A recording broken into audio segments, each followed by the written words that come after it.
Hi. Hi, everybody. I'm Peggy. I'm Laura. And we are Urban Booze. Thank you for joining us today. And this show is about eggnog. And why did we choose eggnog after the holidays? Because eggnog's always good. Eggnog's good. Always good. It's always good. And I'm not going to limit myself. Anyway, I still have some left, so we're going to keep this moving. So, for those of us who might not know what eggnog is or how's it made, historically it was known as milk punch. And so it is a richly chilled, sweetened dairy-based beverage. And is traditionally made with milk, cream, egg whites, or egg yolks. Some people choose one or the other. And of course, some people use sugar. So, and would you believe, I looked it up and I was like, okay, where does this all start from? Do you know it started from the United Kingdom? But then they were a great power years ago, right? That's what they called themselves anyway. Right, but of course, so Great Britain, London, whatever. So yeah, clearly if it's from the United Kingdom, which is a very, very old term, you know that this is a very old traditional drink. My research said it started medieval Europe and it was to celebrate posterity. Right. Which kind of makes sense. And only rich people had it. It was a drink for the aristocracy. Aristocracy, right. Aristocracy, excuse me. Excuse me. I didn't have any eggnog yet, but you know. It goes good in coffee. But what's cool as things that are made from that has such a historical background, as it hits each region of the world, everyone does it a little different. Everybody puts their spin on it. Right. But the one that seems to be most popular is coquito. Anyway. You know, so for those of us in the U.S., when October, September, November comes, we are all trying to find all our Boricua friends to get in put our order in. Okay. Right. So, you know. You make the coquitos. Your grandma making the coquito this year? That's right. Let me put an order in. Exactly. So everybody makes it different. One of the things that I found in researching what makes the Puerto Rican coquito so special, tasty, and popular is they make a tea. They boil with coconut water or regular water. I found the two different versions, but with coconut water, cinnamon sticks, star anise, cloves, and they boil it. And you know, they boil it down, and it really gives you that enriched flavor. Some add almond extract to it, but most importantly is the addition of either Bacardi, the white, añejo, or the palo viejo. So I have some right here. Yay! Now, it only lasts for 3 weeks, so I'll be drinking it up. Okay. I have shared, though. I'm not going to say I drink it all, but it is absolutely one of my favorites, and I am thrilled that, thank goodness for YouTube, I was able to find a really, really good recipe, you know, that is yummy, yummy, yummy. So we wanted to kind of, since we couldn't actually travel through the Caribbean and through the world to find out what's so special about their eggnog, we've kind of, you know, touched upon, and we want to kind of do some honorable mentions of good milk punch eggnog coquito versions. Well, I just find it interesting that the milk punch eggnog, originally they made it, well, according to the internets, they made it with sherry. But when they got to the New World, sherry, you know, sherry's sweet. Sherry's good, but sherry is sweet and it's fruity. And I'm sure when they did that, they probably didn't even have to add sugar. They did probably milk, cream, sherry, and then egg yolk, right? And then that's that. And you know, Happy New Year, we're rich. Right. But when they went to the Caribbean and they found that sugar and they introduced rum to it, that they had the sugar, they had the rum, and they had all these other ingredients, and that's what's, you know, changed the recipe a little bit. You know, everybody got their spin on it, and it made it tasty, or tastier, or different, or...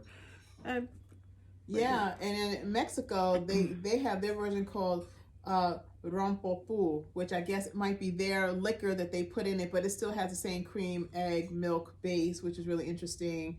Peru adds their brandy, and they call it Biblia con Pisco. Pisco is the brandy. And then, you know, we have to, you know, give a honorable mention, Germany adds beer. Surprise, surprise. And they call it Bier Soupe. Okay, I didn't take German, but that's my best way of pronouncing it. And the thing is, this is one of those things that goes so far back and was so I know. So into, I guess, New World culture that Right. George Washington has his recipe for eggnog has been, saved. So we have, I guess, what his favorite slave whipped up. Probably whipped up, and we won't know who that person is. But those historians, if you can go back and find out which one, please let us know. Because much like with the Jack Daniels, we find out that that was made by the slave, and they finally gave the slave credit. Maybe there's a way we can find and give them the proper credit. Exactly. We do know which how George and Martha wrote letters back and forth. Well, don't send him this week because if he spends too long in that state, he'll be free. So keep him there because if he doesn't come, then people, the laws that they had and the way they kept people down was hard, but the recipes were saved. So exactly. George used whiskey and rye and brandy and sherry because he had money. That sounds like a whole lot of liquor up in there. But he had money, so he could put all the stuff in it. So where did the milk and the cream fit in with rye?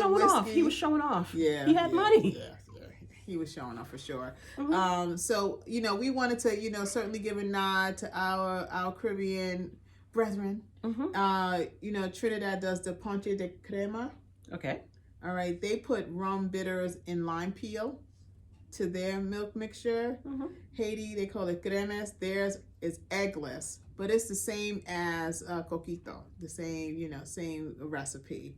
Dominican Republic is ponche de ron and poncho de desayuno. They put coffee with that. I think breakfast. I'm gonna try that one next. That's what I'm going to try next. Again, the same components of a coquito, which is the evaporated milk, the sweet condensed milk, the cream de coconut, and coconut milk. That is the basis for most of the the coquito. And certainly, I found it very interesting. Each island has their own little take on it. Jamaica, what they put? Ray and Nephew. Well, Ray and Nephew's is almost a medicinal rum. Right. I mean, it's so good. It's not just good, it's good for you. But, being that it's from Jamaica and it has that extra kick, they also add bourbon to it.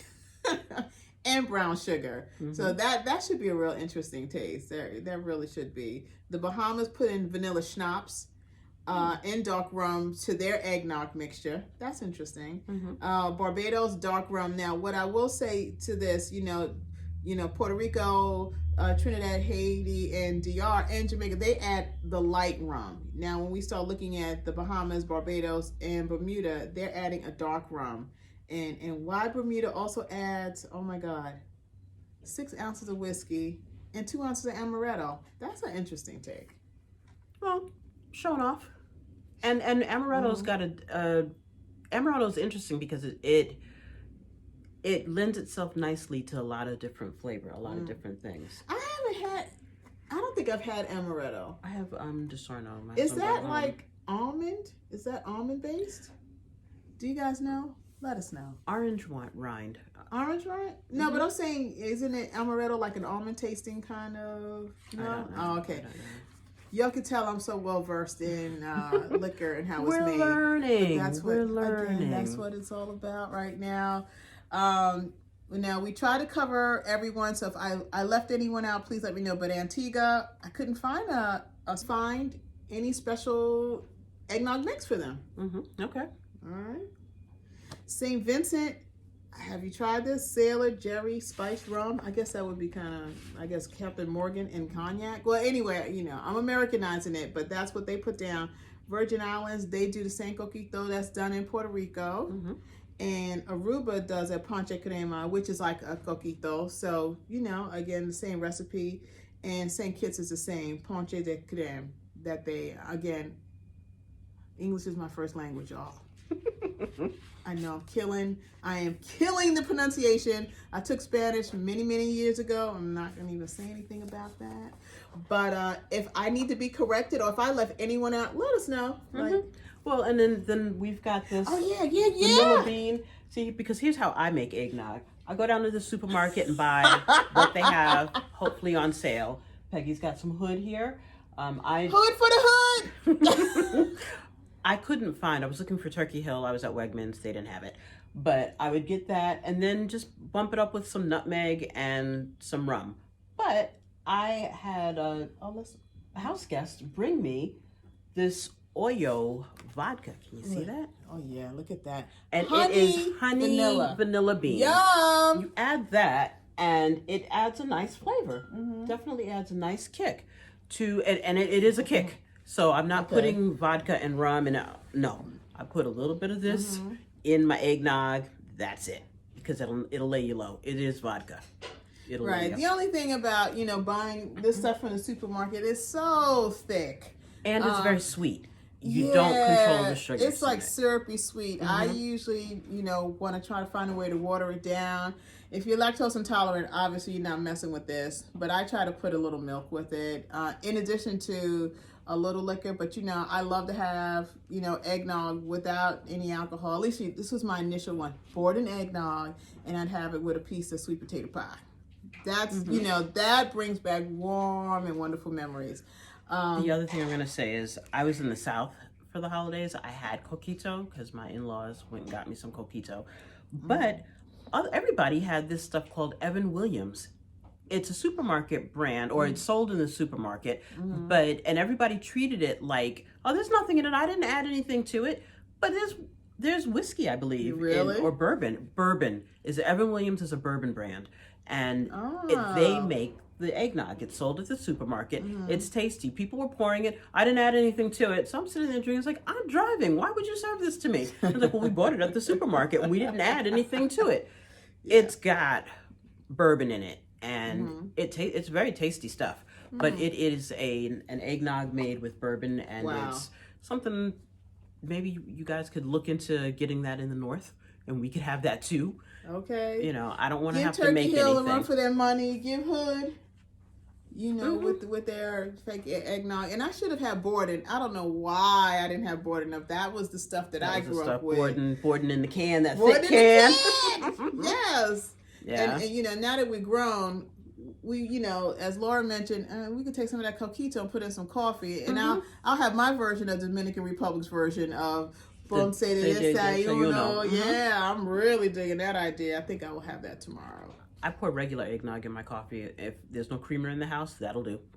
So with that, you guys have a family secret recipe of eggnog. Not that I expect you to share the recipe, but certainly let me know if any of the ones that we mentioned, the versions, if they speak to you. I would have never ever thought lime or any kind of citric anything with milk, because doesn't it do something to it? I don't know, but that was a surprise for me. And there's probably a technique to it to keep it from curdling. But please share, and then if you haven't already, click like. I wish we had a bell. Ding! Click like. And